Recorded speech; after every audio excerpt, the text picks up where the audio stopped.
Hello and welcome to another booktube video from me, Lauren, from Lauren and the Books. And today is the second in my alphabet series where I'm working my way through the alphabet, talking about important issues, not so important issues, serious issues, not so serious issues. Today I'm going to be talking about body positivity because today is B is for body positivity.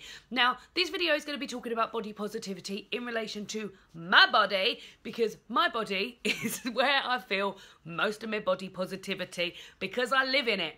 So I am a 30-year-old white size 16 to 18 woman who is 5 foot something. I'm not quite sure what. I never know my size. I never know my height, which is bonkers. And I consider myself quite a healthy eater. I'm a pescatarian and I'm quite sedentary, so I don't do much exercise. I, as I said, consider myself quite healthy, and in terms of like the BMI scale, I'd probably be in the overweight or obese category, which before used to break my heart, but now I don't give a shit about. So this sort of body positivity journey I've been on sort of hit me feeling really positive about my body when I got to the age of about 30. Now, it didn't happen like on my 30th birthday on the strike of midnight, like in a Disney film, but I sort of got to the point at the age of 30 and thought, I'm not as concerned about the way that I look as I used to be, and not in a sort of way where I felt like I was disliking myself, because if anything, I'd fancy myself more than I ever have done. But I've got to this age in my life now where being thin and looking the way that I'm told to look based on what I see in the media and what I see on social media is not top of my list of priorities. It's not even halfway down my list of priorities. It's in literally like the bottom 1% of my priorities is losing weight. That's not to say that I don't feel like it's fine to lose weight. Like if that's what you want, if you want to lose weight, if you want to be a slim individual, that's all completely your prerogative. But for me, I'm happy, really happy, happier than I've ever been as a size 16 girl, and I feel great. I've never felt happier in my life that I've come to this realization that you don't have to spend your life thinking about what diet you need to be on, thinking about what you can and can't eat, and just enjoy yourself is what I'm saying. So up until my 30s, and particularly my early 20s, I spent a lot of time on daft diets, spent a lot of time forcing myself to do exercise that I didn't really enjoy. As I said earlier, I live quite a sedentary lifestyle, but I do enjoy running, I do enjoy swimming, I love walking, but I'd sort of force myself to the gym, which isn't an environment that I thrive in, force myself to go swimming, and not in a way that I enjoyed swimming, because I really like swimming, but I was sort of forcing myself to go and do 40 laps. I'm a really slow swimmer, imagine how fast that took, and I'd literally spend every single stroke like, oh, all I could think about is that little bit of lettuce I'm going to have for my dinner, and sort of drained all the fun out of physical activity, because I was doing it for a reason that wasn't for myself. I was doing it to look thin, to sort of please other people maybe, and like to sort of adhere to the way that I felt like I should be looking based on magazines that I was reading at the time, and people's bodies I was seeing, and sort of slogans and catchphrases that were used in advertising, which I'm really sort of glad to see are coming to a bit of an end now. I remember a particular situation where I sort of slumped up against the wall of a changing room and not being able to fit into a size 16 dress, and crying and being really upset about it. And I wish I could now say to that girl, Lauren, like, this ain't even gonna matter soon, babes, because I had told myself I will be good at when I'm thin, I'll be able to do this. When I'm thin, I'll be able to do that. When I'm thin, I will get him. When I'm thin, I will be much better at my job. When I'm thin, and I'd ingrained it in my brain so much that I couldn't think of any other way that was what I thought. And sadly, and I think this isn't just, I don't think it's me that's just saying this, I think you'll probably find that this is quite common in most families and societies and friendship groups and things like that. I live in a situation, I went to an all-girls school, I'm surrounded by girlfriends, I also have boyfriends, but like the majority of my friends are girls. I've got a younger sister, and mosquito in here. When I was growing up, if ever I had a full face of makeup or brushed my hair or had a new dress on or something like that, people would say to me, "Oh my God, Lauren, have you lost weight?" Because that in this world has become a compliment. I am guilty of doing this. I've done this in the past, and I try so hard not to do it now, because it shouldn't be seen as a compliment, because if that person isn't trying to lose weight, then that's a really odd thing to say to someone. Still happens to me now. Like today at work, I had a full face of makeup on, and someone said to me, "Oh my God, Lauren, have you lost weight?" I was like, "No, mate. If anything, I've put on weight." But that in this world, have you lost weight is seen as a compliment. And I'm sure if I said, like, if this has happened to you, let me know in the comments, because it's ingrained, it's absolutely ingrained that have you lost weight is seen as a compliment. It can be a compliment to people who are trying to lose weight, people who feel like they need to lose weight, then that might be something that people really want to hear. For me, I'd rather someone just said to me, "Oh, your hair looks nice," or "Oh, your makeup looks nice today," because I don't know if we should be living in a world where that's what you're hanging on to people saying. A big moment for me was what I realised I was doing is I would go clothes shopping, and I would be trying on size 12 and 14 things, them not fitting me because I wasn't a size 12 or 14, feeling really miserable and leaving the shop. I remember doing a sort of bulk buy of clothes on the New Look website, getting them sent through to me, and I ordered everything to 16.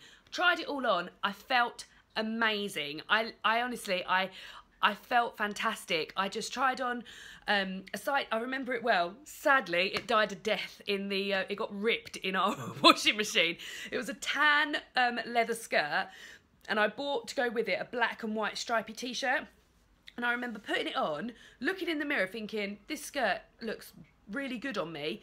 And it was because it actually fit me. I spent my whole life trying to squeeze into clothes that didn't fit me, depressing myself, making myself feel bad, when all I needed to do was buy one size bigger. I all of a sudden felt amazing. So that's something that I've really started doing. And you shouldn't be ashamed of your clothes size or the fact that you might have to go up a size. People's bodies change all the time, guys, and you shouldn't be ashamed of the fact that you might have to buy a size bigger or a size smaller, because none of it fucking matters. I'm a size 12 to 14 in one shop. One shop I can't even fit in any of the clothes. Topshop, I can't fit in, literally, I haven't been able to fit in anything in that shop for years.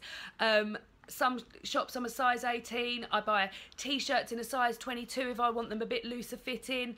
Like, it's all fine. It's all completely fine.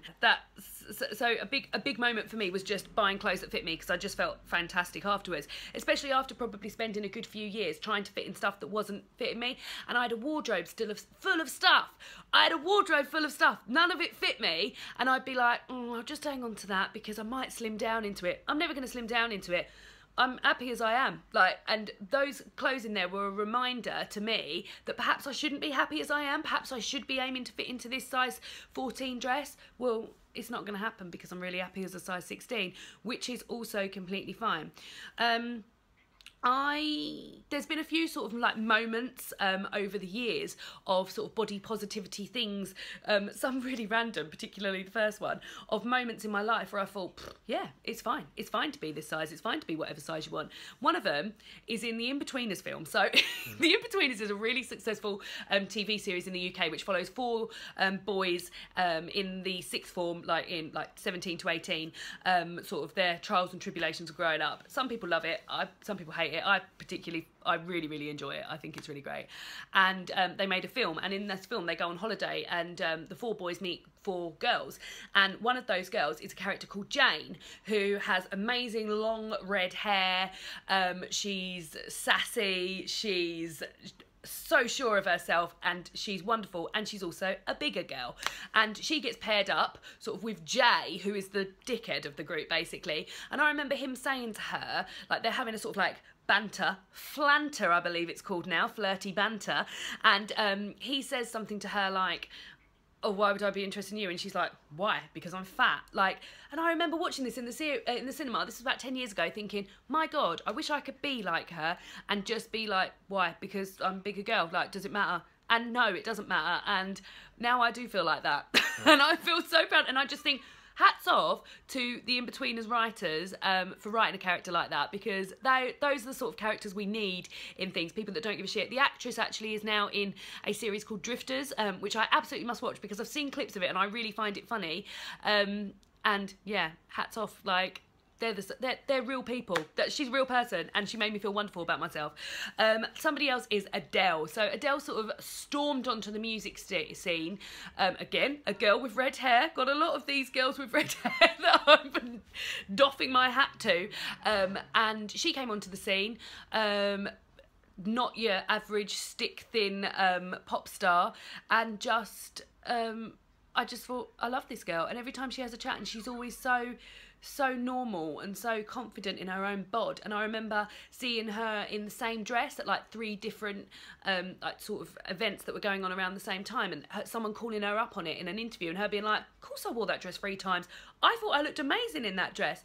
And just her body confidence, thinking, I wish I was like that. And now I do feel like that.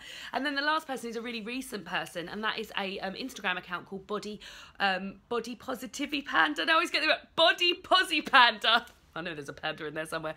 She is an amazing girl with the most amazing purple and pink hair, and she is so celebratory of her body, and it just makes me gleeful about my body.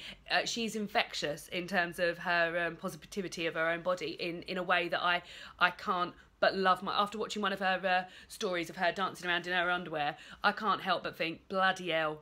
But women's bodies are amazing. All bodies are amazing. Women's bodies are amazing, whether you're thin, thick, tall, short, curvy, straight down, none of it matters, because bodies are amazing, and you should just be proud of the skin that you're in and love the skin you're in. And I really hope that this sort of video today, because it hasn't been a sort of, I didn't want to be like, this is what body positivity is, but I hope that by watching this, it might have led people to maybe rethink their bodies, or the relationships other people have with their bodies, because it's taken me a bit of time to sort of get into the heads of people that are around me, that